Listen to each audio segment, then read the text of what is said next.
O pessoal sempre me pergunta: Maria, como é que é ser americana e filha de brasileiros? hoje contarei tudo pra vocês. Então, gente, eu fui nascida em Cambridge, Massachusetts, que é a grande área de Boston. E foi aonde meus pais chegaram quando eles vieram do Brasil. Ficamos muitos anos nessa região. Já morei em Everett, Somerville, Saugus e aquele mundaréu, Malden. Já morei nessa área toda. E em casa sempre foi forçado, meu pai sempre obrigou a gente a falar em português.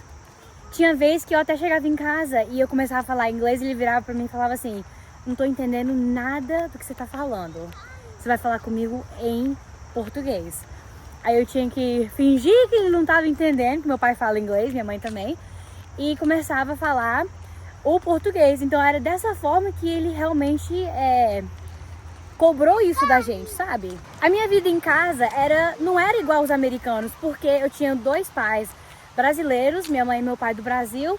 Minha avó também morou um tempão com a gente, acabou indo pro Brasil de novo, mas enfim, era tudo a cultura brasileira. Meus pais não conheciam a cultura americana.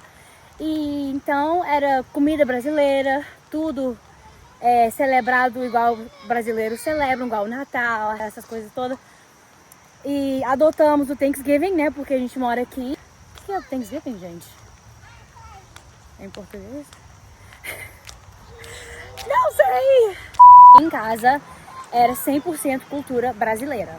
Gente, o Thanksgiving eu acho que é ação de graças. Ação de graças. Alguma coisa assim. Em casa tinha bastante comida básica e típica do Brasil, tipo arroz, feijão, carne, salada, vinagrete, churrasco. Só que também tinha muita comida americana. A gente saía para comer pizza, a gente saía para comer no restaurante italiano, que é bem comum aqui. Então tinha essas diferenças também de comida. Eu nunca fiquei só na comida brasileira e nem só no americano. Era uma mistura bacana dos dois. Você que tem filhos e tá assistindo esse vídeo, se você tirar qualquer coisa desse vídeo que seja isso aqui, não tenha filhos aqui nos Estados Unidos se você não vai exigir o português. Porque, cara, não tem nada mais desagradável do que você conhecer pais que veio do Brasil, que têm filhos nascidos aqui e eles não sabem falar português. Eles não sabem comunicar com os pais não sabem falar inglês, não conseguem falar com os filhos direito. Quando eles vão pro Brasil visitar a família, não conseguem comunicar com a própria avó, com o vô, com primos. Gente, é um absurdo! Eu dou graças a Deus todos os dias que os meus pais nos ensinaram o português, exigiram o português, e é por conta deles, tudo que eles fizeram, todas as atividades, coisas de igreja que eles colocaram pra gente fazer, que eu tô aqui hoje fluente do português, consigo escrever, consigo falar, consigo conversar com qualquer pessoa, resolver minha vida no Brasil se for necessário. E eu tô bem, entendeu? Tenho o português, tenho o inglês, e isso não é... Eu acho que os pais que vêm pra cá e têm filho aqui, pensam que eles têm que aprender o inglês, o inglês, parará. Mas, gente, o inglês é inevitável, eles vão aprender o inglês. Então não cometem esse erro, pelo amor de Deus. Seus filhos, quando eles crescerem, vão pensar: caraca, eu queria que minha mãe tivesse me ensinado português, que meu pai tivesse exigido um pouco mais. Porque agora eu não consigo falar com ninguém, não consigo comunicar com ninguém. E não tem nada mais feio, não tem nada mais horrível do que isso. Gente, desde novinha também, eu acho que eu tinha entre 10 e 12 anos de idade, meus pais começaram a me mandar pro Brasil. Gente, eles mandaram eu, meu irmão mais velho, minha irmã mais nova, juntos, e a gente ia com a aeromoça. Meus pais na época não podiam ir pro Brasil ainda, eles mandavam a gente junto com a aeromoça. Na época era Latam, a gente ia muito pela Latam. Eles colocavam a gente na frente, juntinho com a aeromoça, daqui de Nova York até Vitória. Minha avó buscava a gente de Vitória. E a gente ia todo ano nas férias escolares daqui, que é junho, julho e agosto. A gente ia em junho e a gente voltava só no final de agosto, pronto para começar a escola de novo. Então, Então a gente ia todo ano e isso realmente reforçou nossos relacionamentos com os nossos familiares no Brasil. A gente criou intimidade com eles por conta disso, né? A gente ia todo ano. Então era um negócio super bacana. E tipo, eu não consigo, agora que eu sou mãe, né? Eu nem consigo nem imaginar deixar os meus filhos ir para outro país com uma aeromoça. Tipo, vai com Deus. Meus pais tinham muita coragem. Mas assim, hoje eu sou muito grata porque me deixou bem mais próxima à minha família de lá, né, do Brasil. Então eu sou hoje muito grata a isso porque eu vivi muita coisa, né, com essas experiências e também consegui conhecer o país, né, nosso querido Brasil, e conheci meus familiares que se não fosse minha mãe e meu pai tendo essa coragem, eu ia ter conhecido só agora, como adulta, né? Se vocês têm condições em fazer isso para os seus filhos, eu acho que é, tipo, muito legal se for fazer. E são experiências vividas dos filhos que eles nunca vão esquecer. Ser bilíngue é algo que eu carrego comigo com muita honra. Eu tenho prazer e eu fico muito feliz comigo mesma quando eu chego uma pessoa e eu falo, eu sou bilíngue, eu falo português ou inglês. Quando eu coloco no meu currículo, assim, que eu falo inglês, espanhol, português, o povo gosta muito e acha muito legal. Quando eu morava em Massachusetts, eu morava em Marlborough e eu só traduzia. Eu trabalhava num banco e minha única função era traduzir. Porque o povo brasileiro todo mundo praticamente mora lá, naquela região de lá. Então eu trabalhava num banco e o dia todo eu só traduzia. Eu só fazia traduções do inglês, português para inglês. É muito útil, o pessoal precisa do português, principalmente que agora, né, tem um mundaréu de brasileiro vindo pra cá e a comunidade só tá crescendo e crescendo. Então quando a gente fala o inglês, a gente fala o português, isso só acrescenta na nossa vida. E também, acredito eu, pelo menos na minha experiência, tendo o português facilitou imensamente o espanhol para mim, porque nas escolas aqui você tem a opção de aprender o espanhol, francês, tem também uma outra língua, eu acho, mas o espanhol e francês eu tenho certeza que tem.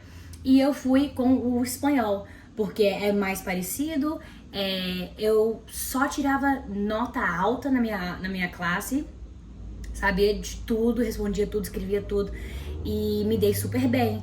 Tem vezes assim que eu sei a palavra de alguma coisa em português e eu não sei a palavra em inglês. Eu não sei lixa de unha. Não sei falar inglês.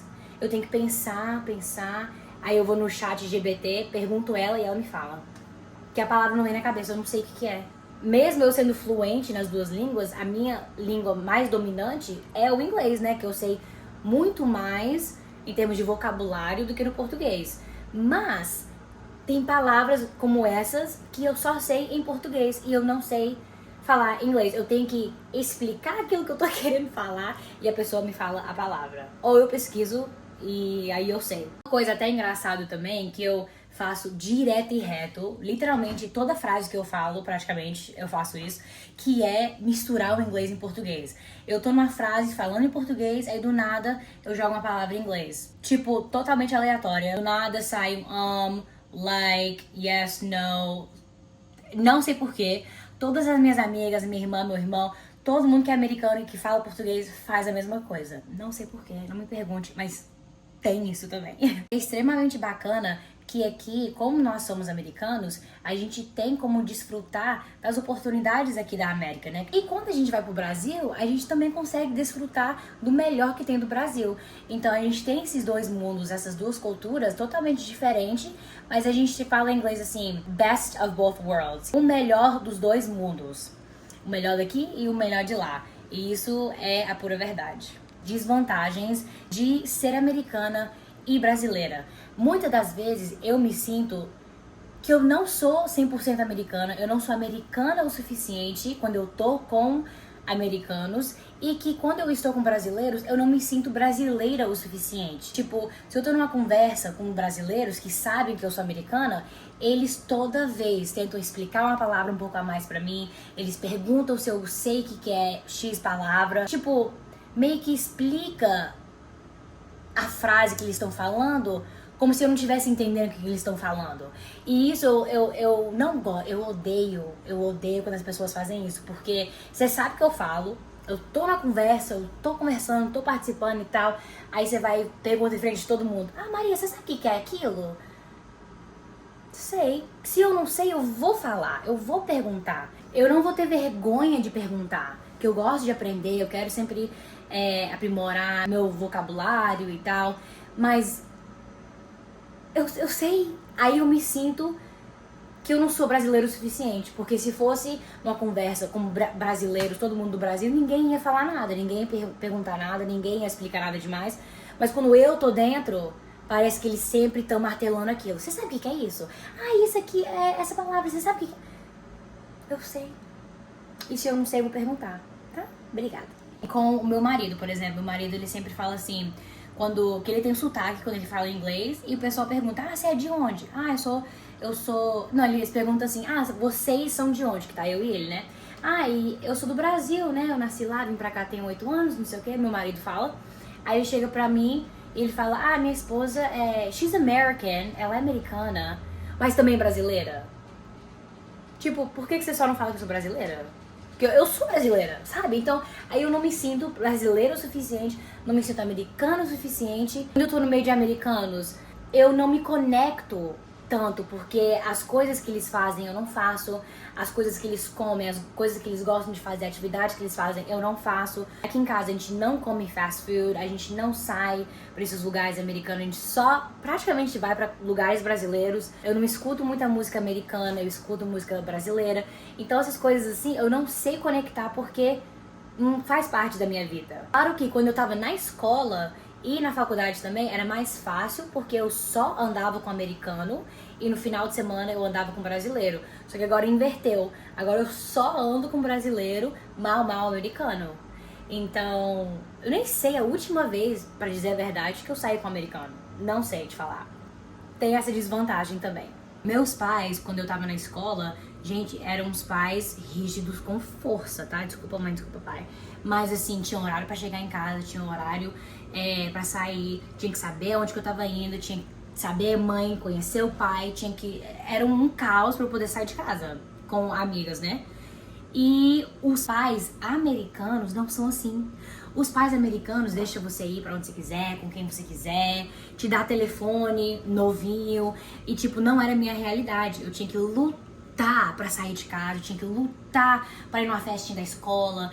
Era bem mais complicado. E eu não sei se isso tem a ver com a cultura dos meus pais, de não saber, tipo, que era normal na cultura americana ser assim, que eles não eram dispostos a isso, né? Eles não sabiam disso. Então, eu não sei se foi por conta disso, mas eu lutei pra sair. Posso contar em uma mão, eu acho, quantas vezes que eu saí na escola. Mas assim, meus amigos americanos nunca tiveram esse tipo de problema.